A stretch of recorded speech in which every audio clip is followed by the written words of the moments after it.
मैं doctor Ranjit Singh Budania, assistant professor, department of geography, MJD government college Taranagar, आयुक्तालय college शिक्षा राजस्थान जयपुर के ज्ञान सुधा यूट्यूब चैनल में आपका एक बार पुनः बहुत बहुत आभार, बहुत बहुत धन्यवाद, स्वागत। आज हम विभिन्न प्रतियोगी परीक्षाओं की तैयारी के लिए एक नया टॉपिक राजस्थान ज्योग्राफी का हमने लिया है। काफी एग्जाम्स में इसके क्वेश्चन पूछे जाते हैं, बहुत ही महत्वपूर्ण क्वेश्चन है। अभी राजस्थान पुलिस की जो एग्जाम हुई, जो परीक्षा हुई, उसमें भी इसमें से क्वेश्चन पूछे गए हैं। और आने वाली जो परीक्षाएं हैं, चाहे वो स्कूल व्याख्याता साइंस के डिपार्टमेंट की हो, कॉलेज व्याख्याता की आने वाली परीक्षा हो, या अन्य एग्जाम्स में भी राजस्थान के एकीकरण में से काफी क्वेश्चन पूछे जाते हैं। तो आज हम बात करेंगे राजस्थान का एकीकरण, कि राजस्थान का एकीकरण कैसे हुआ। राजस्थान के एकीकरण की अपन बात करें तो आप देखिए कि जब भारत 15 अगस्त 1947 को जब आजाद हुआ, उस समय जो भारत है, जो अंग्रेजों के अधीन था, ब्रिटेन का उपनिवेश था, अंग्रेजी हुकूमत भारत में थी, और भारत के जो रियासतें थी वो पूर्ण रूप से अंग्रेजों के अधीन थी।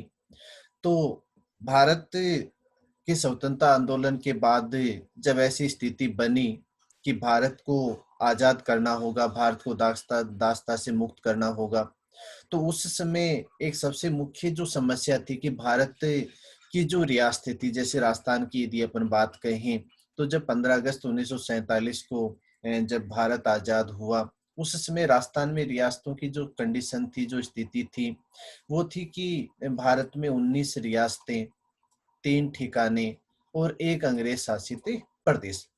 अब इनको राजस्थान में कैसे विलय किया जाए, क्योंकि जब भारत को 15 अगस्त 1947 को माउंटबेटन योजना के तहत जब भारत को आजाद करने की बात हुई, भारत को स्वतंत्र करने की बात हुई, जब ये घोषणा की गई कि भारत को 15 अगस्त 1947 को आजाद कर दिया जाएगा, तो जो रियासतें थी, क्योंकि भारत और पाकिस्तान का विभाजन होना था, जो रियासतें पाकिस्तान में जाना चाहती थी या जो भारत में रहना चाहती थी, तो सबसे पहले एकीकरण से पहले की जो क्रिया है, एकीकरण से पहले का जो कार्य है कि 15 अगस्त 1947 से पहले कौन सा कार्य प्रारंभ हुआ था, विलय का, कि जो रियासतें हैं वो किस में विलय करें। अब विलय की अपन बात करते हैं, एकीकरण की बात है वो अपन बाद में करेंगे, क्योंकि एकीकरण का जो कार्य प्रारंभ हुआ वो तो 15 अगस्त 1947 के बाद, और विलय का जो कार्य है वो प्रारंभ हुआ था 15 अगस्त 1947 से पहले। की 15 अगस्त 1947 तक आपको किसी न किसी रियासत में, आपको किसी न किसी में आपको विलय होना चाहिए। आप भारत में के साथ विलय हो सकते हैं या पाकिस्तान के साथ विलय हो सकते हैं। तो यहाँ पे जो बात आती है कि एकीकरण से पहले की यदि स्थिति की अपन बात करते हैं, तो भारत में कुल कितनी रियासतें थी? 565 रियासतें। जो भारत था उसमें कुल रियासतें कितनी थी? 565 रियासतें थी। राजस्थान की बात करें तो 19 रियासतें, 3 ठिकाने। अब ठिकाने कौन से थे? यहाँ पे आप देखिए, नीमराणा जो अलवर में है, कुशलगढ़ जो बांसवाड़ा में है, लावा उस समय जब रियासतों के समय की बात की जाए तो टोंक में, जयपुर में था, और वर्तमान में किसमें है? टोंक में है। और एक अंग्रेज शासित प्रदेश था, क्या? अजमेर, मेरवाड़ा। तो राजस्थान की यदि बात की जाए तो राजस्थान में 15 अगस्त 1947 से पहले, यानी स्वतंत्रता से पहले, जहां भारत में अपन कह रहे हैं कि 565 रियासतें, तो राजस्थान की बात करें तो 19 रियासतें, 3 ठिकाने और एक अंग्रेज शासित प्रदेश, जिसको केंद्र शासित प्रदेश भी कहा जाता है। 1945 में ब्रिटेन में एक क्लीमेंट एटली के नेतृत्व में किसकी सरकार बनी थी? लेबर पार्टी की सरकार बनी। इससे पहले किसकी सरकार थी? चर्चिल की कंजर्वेटिव पार्टी की। तो 1945 में जब सत्ता परिवर्तन हुआ, तो उसके बाद में ब्रिटेन की जो संसद है उसमें 16 जुलाई 1947 को एक अधिनियम पारित किया गया। कौन सा अधिनियम पारित किया गया? भारत स्वतंत्रता अधिनियम। ब्रिटेन की संसद में 16 जुलाई 1947 को एक अधिनियम पारित हुआ। कौन सा अधिनियम पारित हुआ था? भारतीय स्वतंत्रता अधिनियम। इसका क्वेश्चन भी काफी पूछा जाता है कि भारतीय स्वतंत्रता अधिनियम कब पारित किया गया? तो कब पारित किया गया? 16 जुलाई 1947 को। जब 16 जुलाई 1947 को भारतीय स्वतंत्रता अधिनियम जब पारित किया गया तो उसमें मूल रूप से जो बात कही गई किसके लिए था कि 15 अगस्त 1947 को भारत अंग्रेजों की दास्ता से क्या हो जाएगा? मुक्त हो जाएगा। यानी 15 अगस्त को भारत है वो पूर्ण रूप से क्या कर दिया जाएगा? आजाद कर दिया जाएगा। लेकिन जब भारतीय स्वतंत्रता अधिनियम जब पारित किया गया, कौन सी योजना के तहत? माउंटबेटन योजना के तहत, क्योंकि भारत का अंतिम जो वायसराय था, अंग्रेजी जो वायसराय था, वो कौन था? Lord Mountbatten. तो माउंटबेटन रिपोर्ट में रियासतों के सामने, क्योंकि रियासतों को किसी न किसी में विलय करना था, यहाँ पे बात किसकी आ रही? विलय की आ रही है। एकीकरण की बात अपन नहीं कर रहे हैं, क्योंकि दो क्रियाएं थी, एक तो था विलय पत्र और एक था एकीकरण। तो एकीकरण का जो कार्य प्रारंभ हुआ वो तो 15 अगस्त 1947 के बाद प्रारंभ हुआ, और 15 अगस्त 1947 तक क्या था? विलय पत्र पे हस्ताक्षर करने थे। विलय पत्र आपको विलय करना था कि आप जो विलय करना था उसमें रियासतों के सामने तीन विकल्प थे। कौन सा विकल्प था? सबसे पहला विकल्प था कि या तो वो रियासतें जो 565 रियासतें हैं, या तो वो किस में शामिल हो सकती हैं? भारत में शामिल हो सकती हैं, या वो किस में शामिल हो सकती हैं? पाकिस्तान में शामिल हो सकती हैं, या वो क्या कर सकती हैं? आजाद यानी स्वतंत्र रह सकती हैं।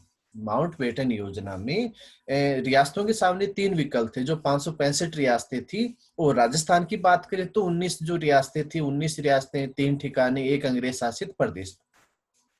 तो उन रियासतों के सामने तीन विकल्प थे। माउंटबेटन योजना के तहत तीन उनको विकल्प दिए गए, इनमें से जो आपको चूज करना है, जो आपको चयन करना है, वो आप चयन कर सकते हैं। पहला विकल्प रखा गया कि या तो वो रियासत है वो किस में शामिल हो जाए? भारत में शामिल हो जाए, या वो रियासत किस में विलय करे? किस में शामिल हो? पाकिस्तान में। या वो क्या रह सकती है? स्वतंत्र यानी आजाद रह सकती है।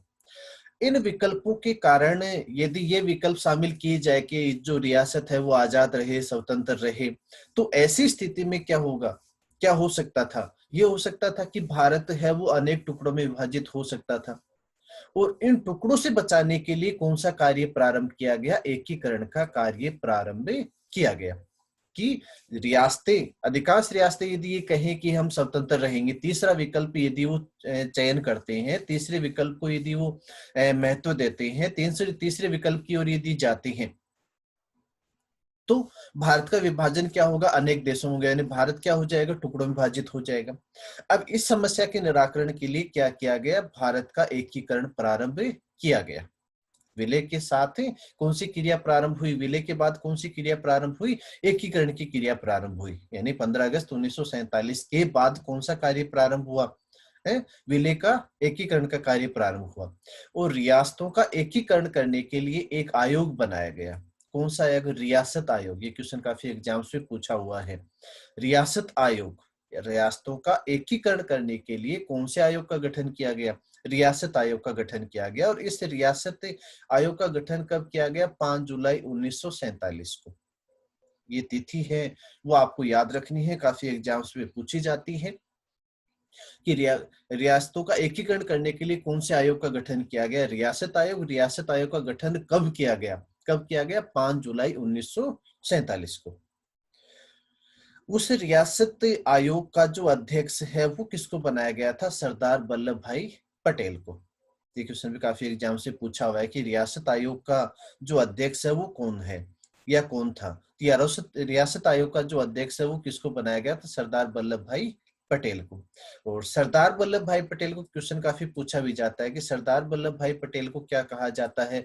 लौह पुरुष भी कहा जाता है, क्योंकि रियासतों के एकीकरण में सबसे महत्वपूर्ण जो भूमिका निभाई, या अपन यूं कह सकते हैं कि रियासतों के एकीकरण करने में मुख्य जो योगदान रहा वो किसका रहा था? सरदार वल्लभ भाई पटेल का रहा था।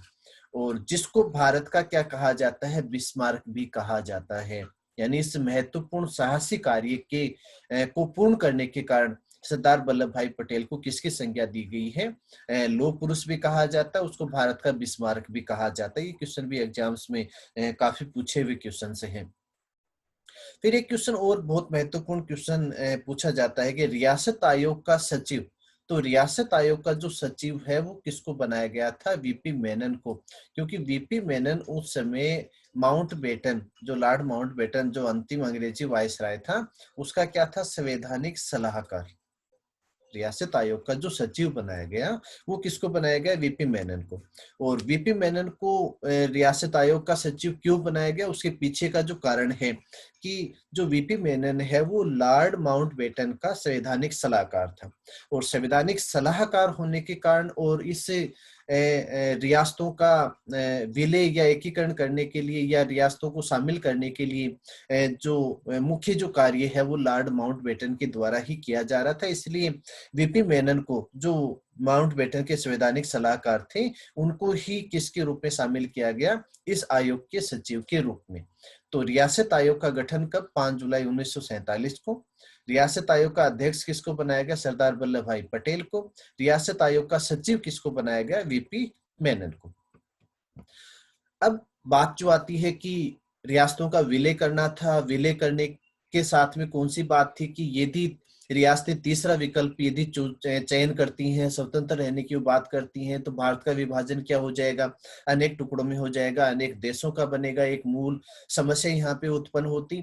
तो इसके लिए एक नया आयोग बनाया गया, रियासत आयोग, जो जिसका मूल कार्य क्या था? रियासतों का एकीकरण करना।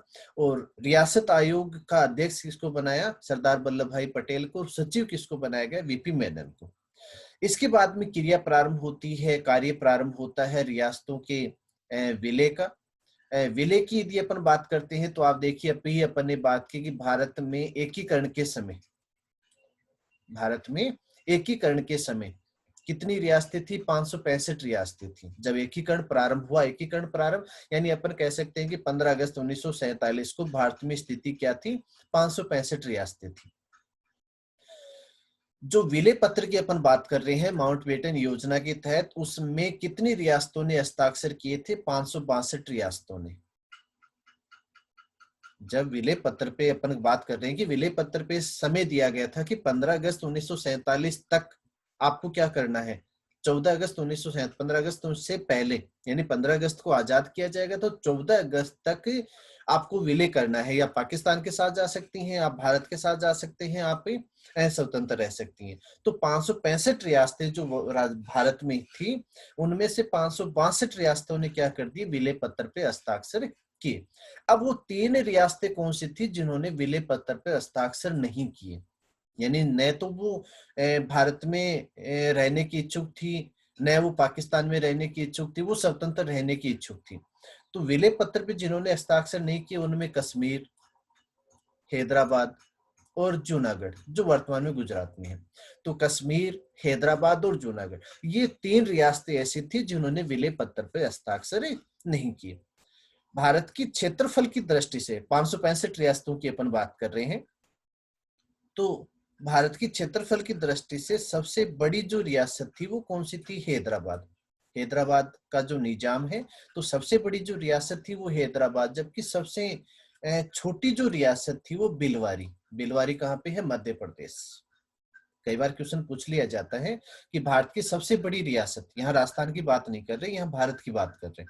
तो भारत की सबसे बड़ी जो रियासत थी वो हैदराबाद, जिसने विलय पत्र पर हस्ताक्षर भी नहीं की थी। क्वेश्चन भी काफी पूछा हुआ क्वेश्चन है, काफी पूछा जाता है इनमें से कौन सी ऐसी रियासत है जिन्होंने विलय पत्र पर हस्ताक्षर नहीं किए? तो कश्मीर, हैदराबाद, जूनागढ़, यानी गुजरात में। सबसे बड़ी रियासत हैदराबाद, और सबसे छोटी जो रियासत है वो कौन सी थी? बिलवारी। बिलवारी यानी मध्य प्रदेश में। तो 3 रियासतों ने विलय पत्र पर हस्ताक्षर नहीं की। 562 जो रियासतें थी वो विलय पत्र पर हस्ताक्षर कर चुकी थी। अब बात करते हैं राजस्थान की। राजस्थान अपने जैसे अभी बात की कि 19 रियासतें, 3 ठिकाने और एक अंग्रेज शासित प्रदेश। अब 19 रियासतें और ठिकाने, कई बार क्वेश्चन पूछ लिया जाता है, वाइवा में भी पूछ लिया जाता है, इंटरव्यू के समय, साक्षात्कार के समय कई बार क्वेश्चन पूछ लेते हैं कि रियासतों ठिकानों में क्या अंतर था। तो रियासत जो थी उन्हें तो क्या कहा जाता था? सैल्यूट स्टेट कहा जाता था। जो रियासतें थी उनको तो क्या कहते थे? Salute state. अर्थात इसका अर्थ होता है कि वे शासक जिनको अंग्रेजों से तोपों की सलामी प्राप्त करने का अधिकार था। जो रियासत और ठिकाने में जो अंतर है वो किस आधार पे किया गया कि वे रियासतें जिनको अंग्रेजों से तोपों से की सलामी प्राप्त करने का अधिकार था, उन्हें तो क्या कहा जाता था, सैल्यूट स्टेट, यानी सैल्यूट का अधिकार था, तोपों की सलामी का अधिकार था, उन्हें तो क्या कहा जाता था, रियासत। और जो ठिकाने थे उनको क्या कहते थे, नॉन सैल्यूट स्टेट, यानी इन्हें अंग्रेजों से तोपों की सलामी प्राप्त करने का अधिकार नहीं था। तो रियासत और ठिकाने में मूल जो अंतर था कि जिनको अंग्रेजों से तोपों की सलामी का अधिकार था वो रियासत, और जिनको अधिकार नहीं था वो किसके रूप में थे, ठिकाने के रूप में। अब ठिकानों की अपन ने बात की, रियासतों की बात अपन आगे करेंगे। ठिकानों की अपन बात करें तो कुशलगढ़ ठिकाना जो कौन से जिले का है, बांसवाड़ा। लावा जो एकीकरण के समय किसमें था, जयपुर में, लेकिन वर्तमान में कौन से जिले में है, टोंक में है। पहला ठिकाना कुशलगढ़, दूसरा ठिकाना अपन ने बात की लावा, और तीसरा जो ठिकाना है वो कौन सा, नीमराणा, जो कहाँ पे है, अलवर में है। तो आप देखिए क्षेत्रफल की दृष्टि से सबसे छोटा जो ठिकाना है वो कौन सा था, लावा, और क्षेत्रफल की दृष्टि से सबसे बड़ा जो ठिकाना था वो कौन सा था, कुशलगढ़। यदि अपन बात करें कि तीन ठिकाने, अपन ने कहा कि कुशलगढ़ जो बांसवाड़ा, लावा जयपुर जो वर्तमान में टोंक में है, नीमराणा जो अलवर में है, तो इनमें सबसे बड़ा जो ठिकाना था वो कौन सा था, कुशलगढ़ बांसवाड़ा। सबसे छोटा जो ठिकाना था वो कौन सा था, लावा। अंग्रेज शासित प्रदेश कौन सा, जिसको केंद्र शासित प्रदेश भी कहा जाता है, अजमेर मेरवाड़ा। तो एकीकरण के समय जब एकीकरण प्रारंभ हुआ स्वतंत्रता के बाद, राजस्थान में स्थिति क्या थी कि 19 रियासतें जिनको सैल्यूट स्टेट कहा जाता है, 3 ठिकाने जिनको नॉन सैल्यूट स्टेट कहा जाता है, और एक केंद्र शासित प्रदेश या अंग्रेज शासित प्रदेश जो अजमेर मेरवाड़ा। अब 3 ठिकानों की जो अपन ने बात की, कि अपन ने कहा कि नीमराणा, कुशलगढ़ और लावा, 3 ठिकाने के जो शासक थे, कई बार क्वेश्चन पूछ लिया जाता है, नीमराणा अलवर का जो शासक था वो राव राजेंद्र सिंह, कुशलगढ़ बांसवाड़ा का जो शासक था राव हरेंद्र सिंह, और लावा जयपुर जो ठिकाना है उसका शासक था बंस प्रदीप सिंह। 3 ठिकानों की बात करें तो कई बार शासक पूछ लिए जाते हैं, कई बार जिला पूछ लिया जाता है, आपको जिला भी ध्यान रखना होगा। नीमराणा अलवर शासक कौन था, राव राजेंद्र सिंह। कुशलगढ़ बांसवाड़ा शासक कौन था, राव हरेंद्र सिंह। लावा जयपुर शासक कौन था, बंस प्रदीप सिंह। अभी अपन ने बात की कि एकीकरण के समय लावा जो ठिकाना वो किसमें था, जयपुर में, और वर्तमान में किसमें है, टोंक में। फिर अभी अपन ने बात की कि क्षेत्रफल की दृष्टि से सबसे बड़ा जो ठिकाना है वो कुशलगढ़, और सबसे छोटा जो ठिकाना है वो कौन सा है, लावा। सबसे छोटा जो ठिकाना है वो लावा, और सबसे बड़ा जो ठिकाना है वो कौन सा था, कुशलगढ़। ये बात हो गई ठिकानों की। यहाँ पे आप मानचित्र से भी आप देख सकते हैं। अपन ने कहा बांसवाड़ा, कुशलगढ़ ठिकाना कौन से जिले का, बांसवाड़ा। दूसरा अपन ने कहा लावा जो ठिकाना है वो कौन से जिले में, जयपुर, एकीकरण के समय जयपुर में, और वर्तमान में यदि क्वेश्चन पूछा जाता है तो टोंक में। नीमराणा अलवर, ये 3 ठिकाने थे, कुशलगढ़ बांसवाड़ा, लावा जयपुर और नीमराणा अलवर। यहाँ पे अपन बात कर चुके, 19 रियासतें जो थी उनको सैल्यूट स्टेट, 3 जो ठिकाने थे उनको नॉन सैल्यूट स्टेट, और एक अंग्रेज शासित प्रदेश, केंद्र शासित प्रदेश जो सीधे किसके नियंत्रण में था, अंग्रेजों के नियंत्रण में था। अब बात करती हैं रियासतों की। सबसे महत्वपूर्ण यहाँ पे जो बात आती है, ठिकानों की बात अपन कर चुके, 3 ठिकाने। अब यहाँ पे बात करती हैं रियासतें। तो एकीकरण के समय राजस्थान में कुल रियासतें कितनी थी, 19 रियासतें। अब 19 रियासतें कौन सी थी, जोधपुर, जैसलमेर, बीकानेर, जयपुर, उदयपुर, कोटा, अलवर, टोंक, बूंदी, सिरोही, भरतपुर, बांसवाड़ा, डूंगरपुर, करौली, धौलपुर, प्रतापगढ़, किशनगढ़, झालावाड़ और शाहपुरा। ये 19 रियासतें थी। अब जो रियासतें थी उनमें सबसे बड़ी क्षेत्रफल की दृष्टि से यदि बात करें, क्वेश्चन जो आता है, क्वेश्चन जो पूछा जाता है कि कुल रियासतें कितनी थी, 19, सबसे बड़ी रियासत कौन सी थी, तो क्षेत्रफल की दृष्टि से यदि बात कहें तो क्षेत्रफल की दृष्टि से सबसे बड़ी जो रियासत है वो कौन सी थी? जोधपुर, जिसको मारवाड़ भी कहा जाता है। सबसे बड़ी क्षेत्रफल की दृष्टि से कहें तो सबसे बड़ी जो रियासत है वो कौन सी है? जोधपुर। उस समय की बात करें तो उसको मारवाड़ के नाम से जाना जाता था और क्षेत्रफल कितना था? 36,120 वर्ग किलोमीटर। सबसे बड़ी। सबसे छोटी क्षेत्रफल की दृष्टि से सबसे छोटी जो रियासत थी वो शाहपुरा। शाहपुरा कहाँ? भीलवाड़ा। एक जयपुर के पास में शाहपुरा है, लेकिन ये शाहपुरा कौन सा है? भीलवाड़ा। क्षेत्रफल कितना? 405 किलोमीटर। सबसे बड़ी जो रियासत थी वो मारवाड़, और सबसे छोटी जो रियासत थी, क्षेत्रफल की दृष्टि से बात कर रहे हैं, क्षेत्रफल की दृष्टि से सबसे छोटी जो रियासत है वो शाहपुरा भीलवाड़ा। फिर आप देखिए जनसंख्या की दृष्टि से, तो जनसंख्या की दृष्टि से सबसे बड़ी जो रियासत थी वो जयपुर, और सबसे छोटी जो रियासत थी वो शाहपुरा। क्षेत्रफल की दृष्टि से सॉरी जनसंख्या की दृष्टि से सबसे बड़ी रियासत कौन सी थी? जयपुर। और जनसंख्या की दृष्टि से सबसे छोटी जो रियासत थी वो कौन सी थी? शाहपुरा भीलवाड़ा। अब यहाँ पे एक क्वेश्चन और पूछा जाता है कि राजस्थान की सबसे प्राचीन जो रियासत है, सबसे पुरानी जो रियासत है वो कौन सी थी? मेवाड़। मेवाड़, जिसको वर्तमान में क्या कहा जाता है? उदयपुर। और सबसे नवीन जो रियासत थी वो रियासत कौन सी थी? झालावाड़।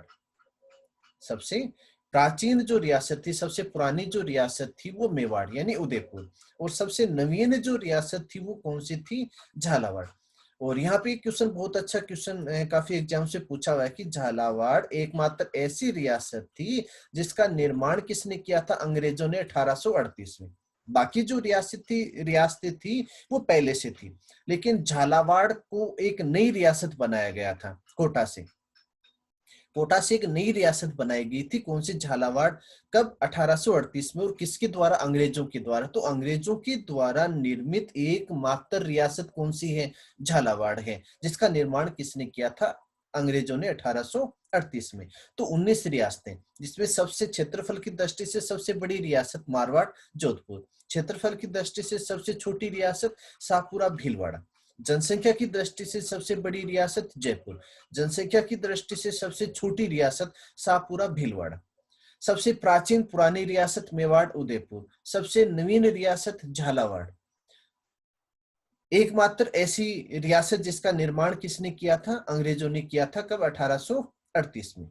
की रियासतों की बात है। अब यहाँ पे आप रियासतों में देख सकते हैं बीकानेर। बीकानेर की अपन ने बात की। बीकानेर का शासक कौन था? महाराजा शार्दुल सिंह। जैसलमेर, जैसलमेर का शासक कौन था? रघुनाथ सिंह बहादुर। जोधपुर, जोधपुर का शासक कौन था? महाराजा हनुमंत सिंह।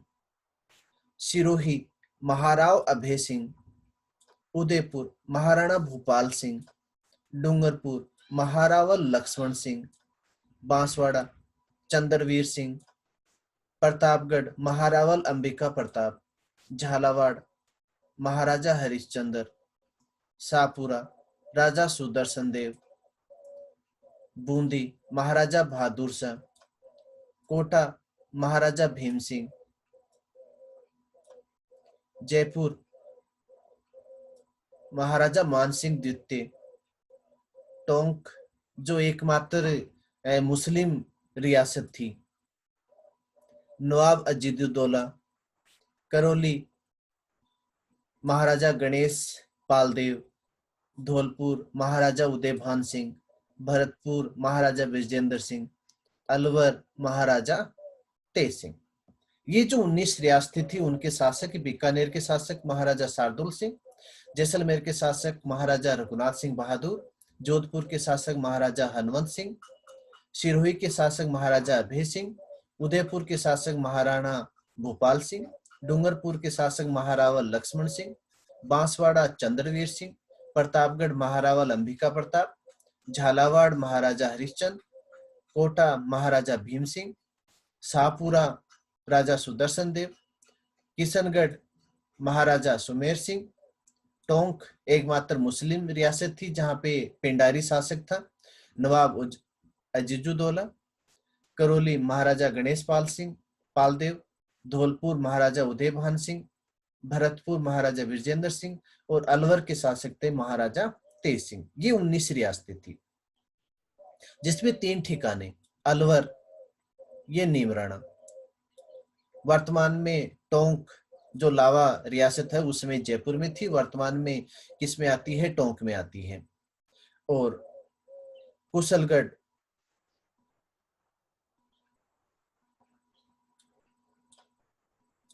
कुशलगढ़ जो बांसवाड़ा में, ये 3 ठिकाने, नीमराणा अलवर, लावा टोंक जो वर्तमान में टोंक में है, एकीकरण के समय जयपुर में थी, और कुशलगढ़ बांसवाड़ा, ये 19 रियासतें और उनके शासक। एकीकरण के समय कुछ ऐसी रियासतें थी जो राजस्थान में विलय नहीं चाहती थी या वो सम्मिलित नहीं होना चाहती थी। उनकी यदि बात करें तो अलवर, भरतपुर, धौलपुर, डूंगरपुर, जोधपुर, जैसे अभी अपन ने बात की कि जोधपुर है वो किसके साथ विलय करना चाहता था, पाकिस्तान के साथ विलय करना चाहता था, लेकिन माउंटबेटन और सरदार वल्लभ भाई पटेल के प्रयासों से जोधपुर को किस में शामिल किया गया, भारत के साथ उसको शामिल किया गया। तो अलवर, भरतपुर, धौलपुर, डूंगरपुर, जोधपुर, टोंक, ये रियासतें हैं वो राजस्थान के साथ एकीकरण नहीं करना चाहती थी। जोधपुर जो रियासत थी, जो एकीकरण के समय यानी विलय के समय किसमें मिलना चाहती थी, पाकिस्तान में मिलना चाहती थी। भरतपुर, धौलपुर, ये क्वेश्चन काफी पूछा जाता है। भरतपुर, धौलपुर दो ऐसी रियासतें थी जो भाषाई समानता के आधार पर किसमें मिलना चाहती थी, उत्तर प्रदेश के साथ। यानी भारत में तो विलय कर लिया था, लेकिन एकीकरण के समय वो किसमें नहीं शामिल होना चाहती थी, राजस्थान के साथ ही वो सम्मिलित नहीं होना चाहती थी। राजस्थान के साथ सम्मिलित नहीं होने का कारण भरतपुर और धौलपुर का क्या था, भाषाई समानता। और भाषाई समानता के आधार पर ये किसके साथ सम्मिलित होना चाहते थे, उत्तर प्रदेश के साथ सम्मिलित होना चाहती थी। क्वेश्चन काफी एग्जाम से पूछा हुआ है कि भाषाई आधार पर कौन सी रियासतें राजस्थान में एकीकरण नहीं करना चाहती थी। भरतपुर और धौलपुर कौन सी रियासतें हैं उन जिनका निर्माण भाषाई आधार पे हुआ था, तो कौन सी रियासतें हैं, भरतपुर और धौलपुर दो ऐसी रियासतें हैं जिनका निर्माण ही किस आधार पे हुआ था, भाषाई आधार पे हुआ था। अब बात एकीकरण की करते हैं। तो राजस्थान का जो एकीकरण हुआ उसमें कुल जो समय लगा है, काफी एग्जाम से पूछा जाता है कि जो एकीकरण है उसमें कुल समय कितना लगा। तो कुल समय 8 वर्ष 7 माह 14 दिन, यानी एकीकरण में लगने वाला कुल जो समय है वो कितना समय लगा था, 8 वर्ष 7 माह और 14 दिन। ये क्वेश्चन काफी एग्जाम से पूछा हुआ है, आपको विशेषली ध्यान रखना होगा कि एकीकरण का जो कार्य है वो कितने समय में पूर्ण हुआ। तो 8 वर्ष 7 माह और 14 दिन में। सबसे प्राचीन रियासत मेवाड़, सबसे नवीन रियासत झालावाड़, सबसे बड़ी जो रियासत थी जोधपुर, सबसे छोटी जो रियासत है वो शाहपुरा भीलवाड़ा। शाहपुरा भीलवाड़ा का एक क्वेश्चन काफी पूछा जाता है कि राजस्थान की एकमात्र रियासत जिसने उत्तरदायी शासन की स्थापना की, कौन सी, शाहपुरा। शाहपुरा के शासक कौन थे, दर्शन देव, सुदर्शन देव। सुदर्शन देव ने 14 अगस्त 1947 को किसकी स्थापना की थी, उत्तरदायी शासन की स्थापना की थी। जैसलमेर, बिल्कुल विपरीत क्वेश्चन काफी एग्जाम से पूछा जाता है कि एकमात्र वो रियासत जिसने उत्तरदायी सरकार की या उत्तरदायी शासन की स्थापना का कोई प्रयास नहीं किया, अर्थात जिसने 1947 तक उत्तरदायी शासन की स्थापना नहीं की, वो जिस रियासत कौन सी थी, जैसलमेर। जिसने उत्तरदायी शासन की स्थापना की, शाहपुरा। जिसने उत्तरदायी शासन की स्थापना नहीं की वो रियासत कौन सी है, जैसलमेर। अब जब विलय की अपन बात करते हैं तो एकीकरण से पहले विलय की बात हो रही थी, तो विलय पत्र पर हस्ताक्षर करने वाली सबसे पहली जो रियासत है, विलय पत्र पर सबसे पहले हस्ताक्षर करने वाली जो रियासत है वो रियासत कौन सी है, बीकानेर। और बीकानेर ने विलय पत्र पर हस्ताक्षर कब किए थे, 7 अगस्त 1947 को। क्यों, अंतिम जो समय था वो 15 अगस्त का था कि 15 अगस्त तक आपको भारत के साथ या पाकिस्तान के साथ या स्वतंत्र रहने की आपको घोषणा करनी थी। तो सबसे पहले राजस्थान की जो 19 रियासतें हैं उनमें से सबसे पहले विलय पत्र पर हस्ताक्षर करने वाली रियासत कौन सी है, बीकानेर। काफी एग्जाम्स में क्वेश्चन पूछा हुआ भी है कि विलय, आपको ध्यान रखना है एकीकरण और विलय, क्वेश्चन एकीकरण का पूछा जाता है कि सबसे पहले एकीकरण करने के लिए कौन सी रियासत ने हस्ताक्षर किए, तो सबसे पहले जो एकीकरण हुआ वो अलवर, सबसे पहले जो एकीकरण है वो किसके द्वारा किया गया था? अलवर के द्वारा। लेकिन सबसे अंत में एकीकरण में कौन सी रियासत शामिल हुई थी? सिरोही। वो एकीकरण है, यहाँ विलय पत्र की बात है, क्वेश्चन में आपको ध्यान रखना है। तो विलय पत्र पर सबसे पहले हस्ताक्षर करने वाली रियासत कौन सी है? बीकानेर। कब हस्ताक्षर किए? 7 अगस्त 1947 को। और बीकानेर के शासक कौन थे? महाराजा शार्दुल सिंह। सबसे अंत में विलय पत्र पर हस्ताक्षर करने वाली जो रियासत थी वो रियासत कौन सी थी? धौलपुर। जिसने कब हस्ताक्षर किए थे? 15 अगस्त 1947 को। विलय पत्र पर सर्वप्रथम हस्ताक्षर करने वाली रियासत कौन सी है? बीकानेर। और सबसे अंत में यानी 15 अगस्त 1947 को कौन सी रियासत ने हस्ताक्षर किए थे? धौलपुर ने। तो सबसे पहले विलय बीकानेर और सबसे अंत में जो विलय हुआ वो धौलपुर। यहाँ पे आप देखिए कि बीकानेर की जो शासक है शार्दुल सिंह, इन्होंने सबसे पहले विलय पत्र पर हस्ताक्षर किए थे। और धौलपुर के जो शासक हैं, धौलपुर के जो शासक है कौन? उदय भान सिंह, इन्होंने सबसे अंत में विलय पत्र पर हस्ताक्षर किए थे। तो सबसे पहले विलय करने वाली जो रियासत है बीकानेर और सबसे अंत में विलय करने वाली जो रियासत है वो कौन सी है? धौलपुर। जोधपुर के बारे में जैसे अभी अपन ने बात की कि जोधपुर के जो शासक हैं, जो महाराजा हैं हणवंत सिंह, वो किस में मिलना चाहते थे? पाकिस्तान में मिलना चाहते थे। लेकिन वीपी मेनन और लॉर्ड माउंटबेटन की चतुराई से उनको किसमें शामिल कर लिया गया? भारत में शामिल कर लिया गया। ये क्वेश्चन काफी पूछा जाता है कि कौन सी रियासत, राजस्थान की कौन सी रियासत पाकिस्तान में विलय करना चाहती थी? तो कौन सी रियासत? मारवाड़, जिसको वर्तमान में क्या कहा जाता है? जोधपुर कहा जाता है। और जोधपुर के शासक कौन? महाराजा हणवंत सिंह किसमें विलय करना चाहते थे? पाकिस्तान में विलय करना चाहते थे। टोंक एकमात्र ऐसी रियासत थी जो मुस्लिम रियासत थी जहां का शासक कौन था? आमिर खां पिंडारी, यानी पिंडारी का शासक था, पिंडारी शासन था। धौलपुर, भरतपुर धौलपुर, जिसकी अभी अपन ने बात की थी कि जो भाषाई आधार पे बनी थी और जाट वंश की रियासत थी। टोंक जो रियासत थी वो मुस्लिम रियासत थी, एकमात्र मुस्लिम रियासत थी। भरतपुर और धौलपुर दोनों ही कौन सी रियासत थी? जाट वंश की रियासत थी। काफी क्वेश्चन पूछा भी जाता है भरतपुर धौलपुर, जैसे अभी अपन ने बात भी की कि भाषाई आधार पर वो एकीकरण किसमें मिलना चाहती थी? उत्तर प्रदेश में विलय करना चाहती थी। अंग्रेज शासित प्रदेश, अंग्रेज शासित प्रदेश यानी केंद्र शासित प्रदेश जिसको अपन कह सकते हैं, क्योंकि जो पूर्ण रूप से किसके अधीन थी? अंग्रेजों के अधीन थी या स्वतंत्र आधिपत्य था। तो एकमात्र केंद्र शासित प्रदेश कौन सा था? अजमेर मेरवाड़ा। अजमेर मेरवाड़ा की उस समय एक अलग विधानसभा थी जिसे क्या कहा जाता है? धारा सभा। यानी राजस्थान जब एकीकरण हुआ, भारत जब आजाद हुआ, तो राजस्थान में दो प्रकार की विधानसभा थी, एक तो विधानसभा और एक धारा सभा। विधानसभा में सदस्यों की संख्या कितनी थी? 160। और धारा सभा में सदस्यों की संख्या कितनी थी? 30। जो धारा सभा है वो किसकी थी? अजमेर मेरवाड़ा, केंद्र शासित प्रदेश की। और बाकी रियासतों की क्या थी? विधानसभा। तो अजमेर मेरवाड़ा जो अंग्रेज शासित प्रदेश है उसकी अलग से विधानसभा थी और उस विधानसभा को क्या कहा जाता था? धारा सभा। और धारा सभा में कुल सदस्यों की संख्या कितनी थी? 30। कई बार एग्जाम में पूछा हुआ है कि धारा सभा में सदस्यों की संख्या कितनी थी? 30। धारा सभा यानी जो विधानसभा है, विधानसभा का एकमात्र प्रथम व एकमात्र मुख्यमंत्री कौन थे?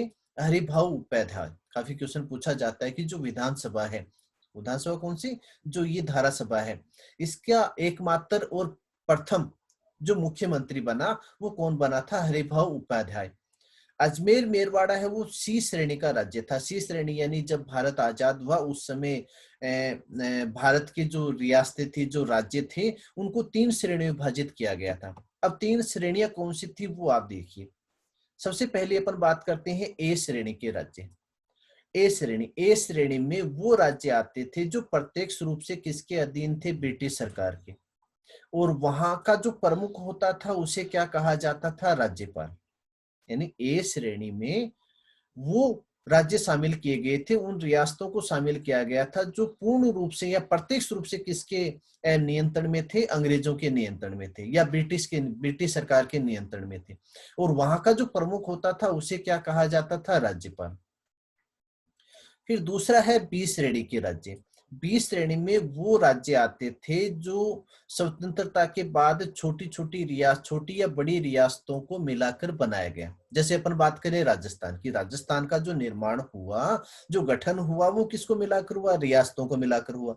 तो जहां रियासतों को मिलाकर एकीकरण किया गया, वो कौन सी श्रेणी के राज्य थे? बी श्रेणी के। तो राजस्थान है वो एकीकरण के समय या स्वतंत्रता के समय कौन सी श्रेणी का राज्य था?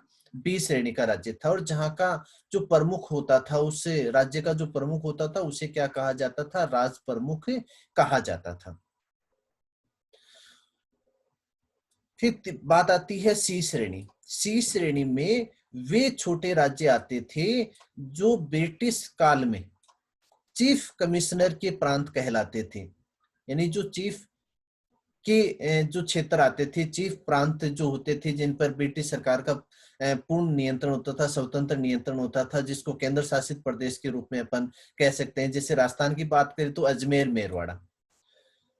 तो जो अजमेर, जिसकी अभी अपन ने बात की कि जो अजमेर मेरवाड़ा है, जो अजमेर है वो कौन सी श्रेणी का राज्य था? सी श्रेणी का राज्य था, क्योंकि वो ब्रिटिश काल में चीफ कमिश्नर प्रांत के रूप में कहलाते थे। संविधान की स्वतंत्रता के बाद संविधान के 7वें संशोधन के द्वारा ये ए, बी और सी श्रेणी के जो राज्य थे उनको समाप्त कर दिया गया, यानी श्रेणी समाप्त कर दी गई।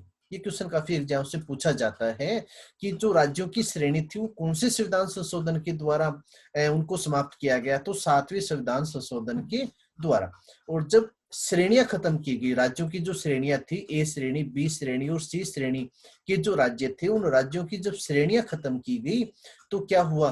राज्य और केंद्र शासित प्रदेश, यानी श्रेणियों को समाप्त करके क्या बना दिया गया? राज्य और केंद्र शासित प्रदेश। वर्तमान समय की भारत की यदि अपन बात करें तो भारत में 28 राज्य और 7 केंद्र शासित प्रदेश। तो राज्य और केंद्र शासित प्रदेश हैं वो कौन से संविधान संशोधन के तहत? 7वें संविधान संशोधन के तहत।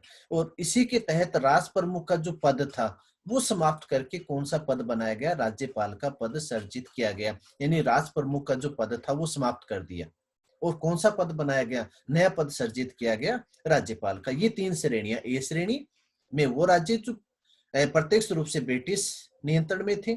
बी श्रेणी वे राज्य जो जिनको एकीकरण के द्वारा बनाया गया। सी श्रेणी में वो राज्य आते थे जो पूर्ण रूप से ब्रिटिश काल में चीफ कमिश्नर प्रांत के रूप में होते थे। इन 3 श्रेणी को समाप्त किया गया कौन से संविधान संशोधन के द्वारा? 7वें संविधान संशोधन के द्वारा। और जब 7वें संविधान संशोधन से जब 3 राज्यों की श्रेणियां समाप्त की तो क्या बनाया गया? राज्य और केंद्र शासित प्रदेश बनाए गए, जो वर्तमान समय की व्यवस्था है। और जो राष्ट्र प्रमुख होता था, तो राष्ट्र प्रमुख का पद समाप्त करके कौन सा पद सर्जित किया गया? राज्यपाल का पद है वो सर्जित किया गया। ये बात हो गई राज्यों की श्रेणियों की। अब अपन बात करते हैं राजस्थान का एकीकरण। विलय की बात अपन कर चुके, विलय हो गया। और जब विलय होने के बाद में जो स्थिति बनी कि 19 रियासतें, 3 ठिकाने और एक अंग्रेज शासित प्रदेश। अब राजस्थान के एकीकरण की बात करते हैं। तो राजस्थान का जो एकीकरण है, अभी अपन ने बात की कि 7 चरणों में पूर्ण हुआ। तो ये एकीकरण का कार्य कब से कब तक? 18 मार्च 1948 से पहला जो चरण प्रारंभ हुआ, सबसे पहला जो एकीकरण प्रारंभ हुआ तो 18 मार्च 1948। और अंतिम जो चरण है वो 1 नवंबर 1956 को। यानी 18 मार्च 1948 से 1 नवंबर 1956 तक कितने चरणों में? इन 7 चरणों में राजस्थान का एकीकरण हुआ। और एकीकरण होने में जो समय लगा, जिसकी अभी अपने बात भी की थी, एकीकरण होने में जो समय लगा वो 8 वर्ष 7 माह और 14 दिन का।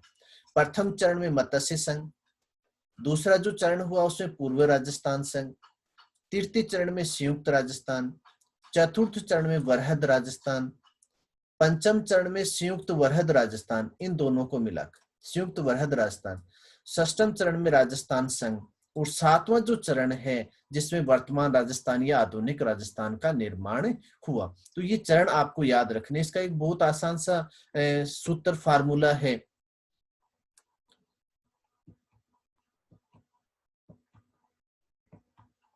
बहुत आसान सा फार्मूला है कि जो रियासतें, जो एकीकरण हुआ, एकीकरण में जो जो नामकरण दिया गया, जिस एकीकरण को जो नाम दिया गया, तो उनका एक सीक्वेंस बिल्कुल ध्यान रह जाए कि प्रथम चरण में मत्स्य संघ, दूसरे चरण में पूर्व राजस्थान संघ, तृतीय चरण में संयुक्त राजस्थान, चौथे चरण में वरहद राजस्थान, पांचवें चरण में संयुक्त वरहद राजस्थान, छठे चरण में राजस्थान संघ और सातवें चरण में आधुनिक राजस्थान। तो एक फॉर्मूले से, एक सूत्र से, फॉर्मूला आप खुद भी बना सकते हैं बहुत इजी वे में। मैंने जो इसका सूत्र बनाया बहुत आसान सा सूत्र है कि एमपी से वीसीआर आया, एमपी से वीएसआर आया। अब एमपी, एम यानी मत्स्य संघ, पी पूर्व राजस्थान संघ, से संयुक्त राजस्थान, वी वरहद राजस्थान, एस संयुक्त वरहद राजस्थान, आर राजस्थान संघ और आ आधुनिक। एमपी से वीएसआर आया, तो एमपी से वीएसआर आया, ये 7 चरण हैं और इन 7 चरणों में जो नामकरण दिया गया, एकीकरण में जो जो स्टेप आई, जो जो नाम दिया गया उस संगठन को, तो एमपी से वीएसआर आया। एम यानी मत्स्य संघ, पी यानी पूर्व राजस्थान संघ, से यानी संयुक्त राजस्थान, वी यानी वरहद राजस्थान, एस यानी संयुक्त वरहद राजस्थान, आर यानी राजस्थान संघ और आ यानी आधुनिक राजस्थान। ये एक आसान सा फॉर्मूला है। इस फॉर्मूले से आप कोई भी क्वेश्चन है वो आसानी से आप इसको हल कर सकते हैं। अब अपन बात करते हैं प्रथम चरण की।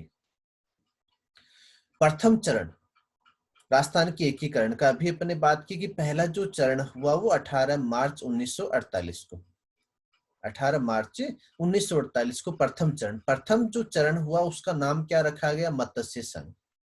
ये आपको याद रखना है। प्रथम जो चरण था उसका नाम क्या रखा गया? मत्स्य संघ। मत्स्य संघ में कितनी रियासतों का विलय हुआ? कितनी रियासतों को मिलाकर मत्स्य संघ बनाया गया? ABCD, ये एक छोटा सा फॉर्मूला है, एक छोटा सा आसान सा फॉर्मूला ABCD। शामिल जो रियासत थी वो कौन सी थी? अलवर, भरतपुर, करौली और धौलपुर। इन 4 रियासतों को मिलाकर किसका निर्माण किया गया? मत्स्य संघ का। और एक ठिकाना कौन सा? नीमराणा, नीमराणा यानी अलवर। तो इसका एक सूत्र, बहुत आसान सा सूत्र आपको याद रखना पड़ेगा, क्योंकि क्वेश्चन कई बार पूछ लिया जाता है कि मत्स्य संघ में कौन कौन सी रियासतें थी, प्रथम चरण में किनको मिलाकर राजस्थान का एकीकरण प्रारंभ किया गया। तो अब धोकनी या अभी ना धोक, बहुत आसान सा सूत्र है कि अभी ना धोक। ए यानी अलवर, भी यानी भरतपुर, ना यानी नीमराणा, धो यानी धौलपुर, कै यानी करौली। अभी ना धोक या अब धोकनी, ए यानी अलवर, भय यानी भरतपुर, धो यानी धौलपुर, कै यानी करौली और नी यानी नीमराणा। तो 4 रियासत प्लस एक ठिकाना, इनको मिलाकर किसका निर्माण किया गया था? मत्स्य संघ का निर्माण किया गया। मत्स्य संघ की जो राजधानी है वो किसको बनाया गया? अलवर को। कैसे बनाया गया इसकी अभी अपन बात करेंगे। तो राजधानी किसको बनाया गया? अलवर को। उद्घाटन कहां पे किया गया? भरतपुर के लोहागढ़ दुर्ग में। राजधानी अलवर, उद्घाटन कहां हुआ? भरतपुर के लोहागढ़ में। उद्घाटन करता जो प्रथम चरण है, जो मत्स्य संघ है, उसका उद्घाटन किसने किया था? एनवी गॉडविल। यानी पूरा नाम, कई बार क्वेश्चन में पूरा नाम पूछा जाता है, कई बार ऑप्शन में भी एनवी गॉडविल दिया जाता है, कई बार पूरा नाम दिया जाता है। तो पूरा क्या नाम है? नरहरि विष्णु गॉडविल। राज प्रमुख, क्योंकि अभी अपन ने बात की कि राजस्थान है वो कौन सी श्रेणी का? बी श्रेणी का जो राज्य था, क्योंकि रियासतों का एकीकरण करके इसका निर्माण हुआ, इसलिए कौन सी श्रेणी का राज्य था? बी श्रेणी का। तो राज प्रमुख किसको बनाया गया? धौलपुर नरेश, धौलपुर नरेश यानी उदय भान सिंह को। उपराज प्रमुख किसको बनाया गया? करौली नरेश, करौली नरेश महारावल गणेश पाल सिंह को। प्रधानमंत्री, क्योंकि 26 जनवरी 1950 से पहले, 26 जनवरी 1950 से पहले कौन सा पद था? प्रधानमंत्री का। और जब 26 जनवरी 1950 को जब संविधान लागू हुआ तो उस स्थिति से प्रधानमंत्री का पद क्या हो गया था? समाप्त हो गया था। तो प्रथम जो चरण है उसमें प्रधानमंत्री किसको बनाया गया? शोभाराम कुमावत को। शोभाराम कुमावत कहाँ के थे? अलवर के। उप प्रधानमंत्री किसको बनाया गया? युगल किशोर चतुर्वेदी को, जिसे क्या कहा जाता है? राजस्थान का नेहरू भी कहा जाता है। ये क्वेश्चन काफी एग्जाम से पूछा हुआ है कि राजस्थान का नेहरू किसे कहा जाता है। तो राजस्थान का जो नेहरू है वो किसे कहा जाता है? युगल किशोर चतुर्वेदी को। मत्स्य संघ जो नाम दिया गया कि अलवर, भरतपुर, धौलपुर, करौली रियासतों को मिलाकर जो मत्स्य संघ बनाया गया, तो मत्स्य संघ जो नाम दिया गया वो किसकी देन है? KM मुंशी की देन है। यानी पूरा जो नाम है कन्हैयालाल माणिक्य लाल मुंशी। प्रथम चरण कब? 18 मार्च 1948। नाम क्या दिया गया प्रथम चरण को? मत्स्य संघ। शामिल रियासत अलवर, भरतपुर, धौलपुर, करौली यानी ABCD। ठिकाना नीमराणा। सूत्र अभी अपन ने बात की कि अभिनाधोक, अलवर, भरतपुर, नीमराणा, धौलपुर, करौली। राजधानी किसको बनाया गया? अलवर को। उद्घाटन कहाँ पे किया गया? भरतपुर के लोहागढ़ दुर्ग में। उद्घाटन किसने किया? NV गोल्डविल यानी नरहरि विष्णु गोल्डविल। राज प्रमुख किसको बनाया गया? धौलपुर नरेश उदयभान सिंह को। उपराज प्रमुख किसको बनाया गया? करौली के महारावल गणेश पाल सिंह। प्रधानमंत्री शोभाराम कुमावत अलवर। उप प्रधानमंत्री युगल किशोर चतुर्वेदी, जिन्हें राजस्थान का नेहरू कहा जाता है। और मत्स्य संघ जो नाम दिया वो किसकी देन है? KM मुंशी यानी कन्हैया लाल माणिक्य लाल मुंशी। यहाँ पे आप देखिए ये 4 रियासतें हैं जिसकी अभी अपन ने बात की। अलवर, भरतपुर, धौलपुर और करौली। यहाँ पे आप देखिए भरतपुर और धौलपुर ये दोनों वो रियासतें हैं जो जाट रियासतें हैं, जहां पे जाट राजाओं का शासन था। राजस्थान में 2 ही रियासतें ऐसी थी जो जाट शासकों के अधीन थी। और ये दोनों रियासतें, जैसा अभी अपने बात भी की थी कि भाषाई आधार पर ये किसमें विलय करना चाहती थी? उत्तर प्रदेश के साथ। जब एकीकरण का कार्य प्रारंभ हुआ उस समय ये दोनों रियासतें किसमें विलय करना चाहती थी? उत्तर प्रदेश के साथ विलय करना चाहती थी। लेकिन जाट समुदाय का एक वर्ग, यहाँ पे आप देखिए, जाट समुदाय का एक वर्ग किसके आह्वान पे? जो भरतपुर का शासक था उसके छोटे भाई देशराज,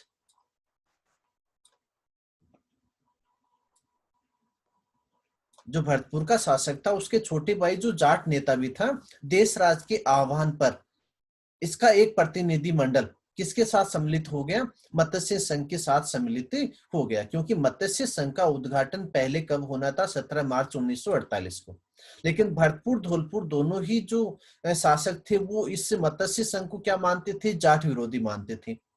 और जाटों को इस मत्स्य से संघ के साथ सम्मिलित होने के लिए उन्होंने मना किया। उन्होंने कहा कि भाषाई आधार पे हम किसके साथ सम्मिलित होंगे? उत्तर प्रदेश के साथ सम्मिलित होंगे। लेकिन उन्हीं जाटों का एक प्रतिनिधि मंडल किसके साथ सम्मिलित हो गया? मत्स्य संघ के साथ सम्मिलित हो गया, जिसके कारण मत्स्य संघ का उद्घाटन कब किया गया? 18 मार्च 1948 को। यानी 17 मार्च को जो उद्घाटन होना था मत्स्य संघ का उसका उद्घाटन कब हुआ? 18 मार्च 1948 को। और मत्स्य संघ का विधिवत जो उद्घाटन है, जिसकी अभी अपन ने बात की थी, नरहरि विष्णु गोडविल NV गोडविल ने किया। कहाँ पे किया? भरतपुर दुर्ग में किया। तो भरतपुर धौलपुर जो शामिल हुई वो इस वजह से जो पहले शामिल नहीं होना चाहती थी, लेकिन जाटों का एक वर्ग किसके साथ? मत्स्य संघ के साथ सम्मिलित हो गया, जिसके कारण अलवर, भरतपुर और धौलपुर जो रियासत है वो राजस्थान के साथ यानी मत्स्य संघ के साथ सम्मिलित हो गई। अब बात आती है अलवर। सबसे पहली रियासत जो एकीकरण में शामिल हुई वो कौन सी रियासत थी? अलवर थी। अलवर के शासक तेज सिंह के जो दीवान थे नारायण भास्कर खरे, उन्होंने महात्मा गांधी की जो हत्यारे यानी नाथूराम गोडसे और उसके सहयोगी परचूरे को अलवर में क्या दी थी? शरण दी थी। यानी महात्मा गांधी की जब हत्या हुई उससे पहले हत्या किसने की थी? नाथूराम गोडसे ने की थी। और नाथूराम गोडसे के हत्यारों को शरण देने के संदेह के आधार पर जो अलवर के शासक तेज सिंह थे उनको क्या कर दिया था? दिल्ली में नजरबंद कर दिया था। दिल्ली में नजरबंद करने के कारण, यानी अलवर के शासक तेज सिंह को नजरबंद करने के कारण अलवर पूर्ण रूप से किसमें नियंत्रण में हो गई? ब्रिटिश सरकार के नियंत्रण में हो गई थी, यानी भारत सरकार के नियंत्रण में हो गई। और अलवर एकमात्र ऐसी रियासत थी जिसने भारत का प्रथम स्वतंत्रता दिवस नहीं मनाया था। क्योंकि अलवर का जो शासक था तेज सिंह, उसको महात्मा गांधी की जो हत्या है नाथूराम गोडसे को शरण देने के कारण उसको क्या कर लिया था? नजरबंद कर लिया था। और इसका उस पर नियंत्रण किसका हो गया था? सरकार का नियंत्रण हो गया था। तो अलवर पहली रियासत थी जिसने राजस्थान के एकीकरण में सबसे पहले शामिल हुई थी। सबसे पहले शामिल होने वाली जो रियासत थी वो अलवर थी। और अलवर इसी वजह से शामिल हुई कि अलवर का शासक जो तेज सिंह था उसको नजरबंद कर दिया। भरतपुर धौलपुर इस रूप में शामिल हो गई कि उनके जाट समुदाय के कुछ जो प्रतिनिधि हैं वो मत्स्य संघ के साथ सम्मिलित हो गए।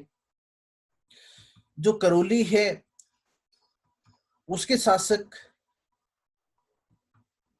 जो करौली है उसके शासक को क्या बनाया गया, उपराज प्रमुख का जो पद है वो दिया गया। इसलिए चारों जो रियासतें हैं, अलवर, भरतपुर, धौलपुर, करौली और नीमराना, क्योंकि नीमराना किसका भाग था, अलवर का, जब अलवर शामिल हुआ तो उसके साथ ही ठिकाना भी शामिल हो गया। तो प्रथम चरण में मत्स्य संघ बना। मत्स्य संघ में अलवर, भरतपुर, धौलपुर, करौली। सूत्र के रूप में बात करें तो एबीसीडी, और या अभिनाधोक या अवधोकनी। तो ये एक आसान सा फॉर्मूला है जिससे आप एकीकरण को आप याद रख सकते हैं। ये बात हो गई प्रथम चरण की। अब अपन बात करते हैं द्वितीय चरण।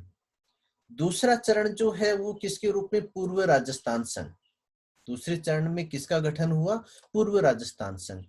उद्घाटन कब हुआ, 25 मार्च 1948 को, पूर्व राजस्थान संघ। और किसका निर्माण, उद्घाटन कब हुआ, 25 मार्च 1948 को। कुल कितनी रियासतें, 9 रियासतें प्लस एक ठिकाना।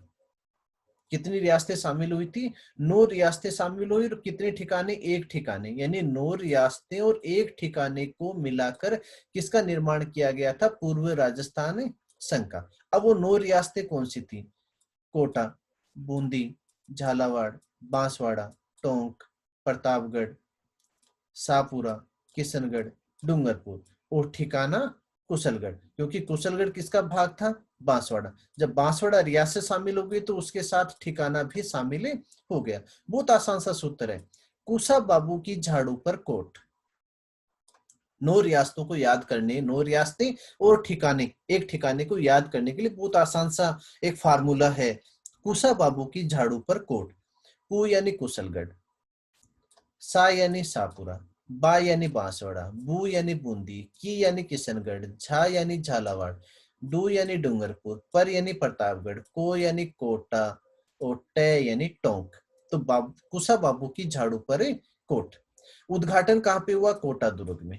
उद्घाटन किसने किया, एनवी गोडविल ने। प्रथम और दूसरे चरण दोनों का उद्घाटन किसने किया था, नरहरि विष्णु गोडविल ने।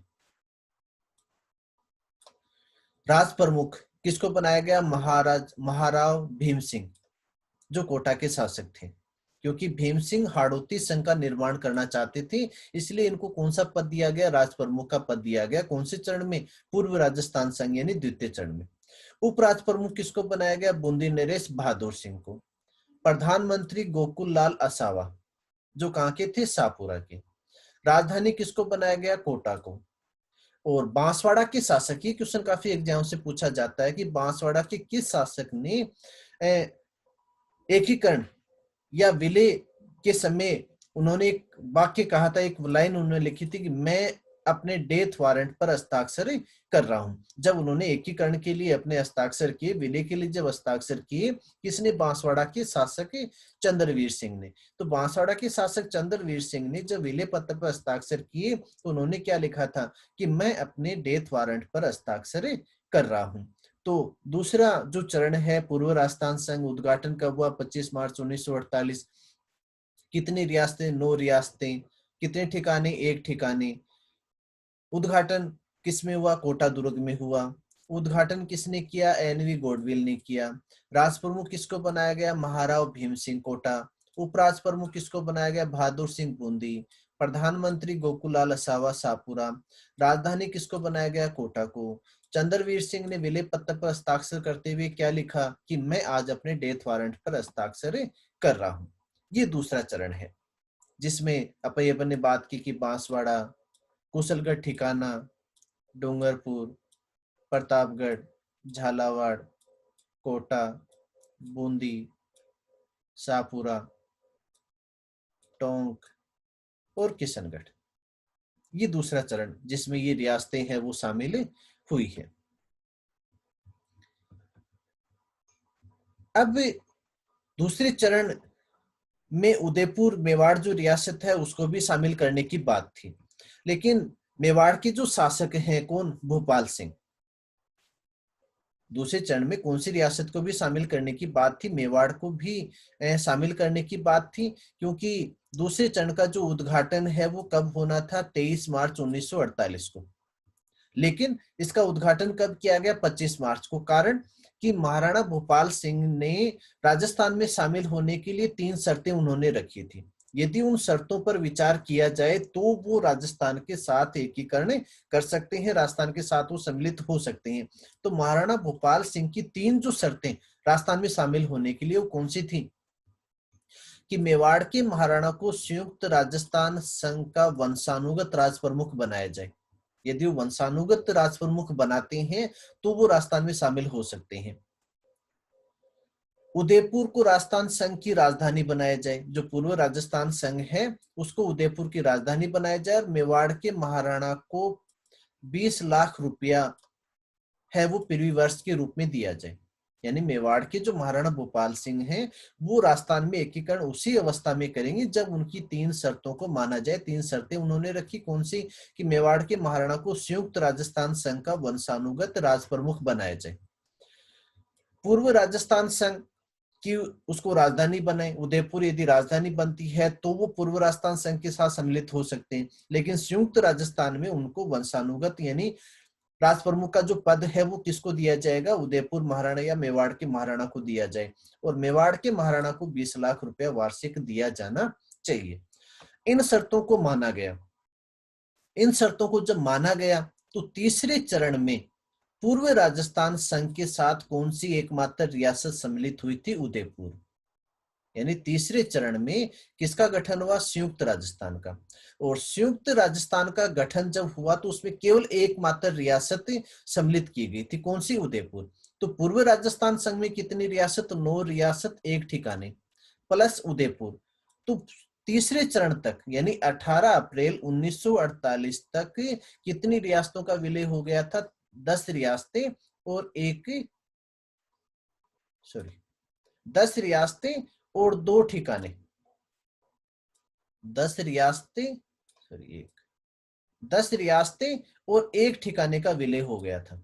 10 रियासतें क्योंकि 9 रियासत, पूर्व राजस्थान संघ 1 ठिकाना प्लस उदयपुर, कितनी रियासत हो गई? 10। तो तीसरा जो चरण है संयुक्त राजस्थान तक 10 रियासतें और 1 ठिकाना।